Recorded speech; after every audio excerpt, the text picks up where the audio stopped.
रुक करते हैं सहीवाल का। आपको बताएं कि पाकपतन चौक में मामूली लड़ाई पर पुलिस वर्दी में मलबूस मुबैना मुलजिम ने लड़की को फायरिंग मार के कत्ल कर दिया। कत्ल होने वाला नौजवान सहीवाल शेरावली गली का रिहायशी बताया जा रहा है।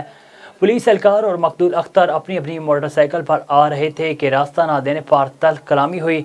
पुलिस एहलकार ने मुबैना नौजवान को रोककर तशद्दुद का निशाना बनाया, फिर 3 गोलियां मारकर कत्ल कर दिया।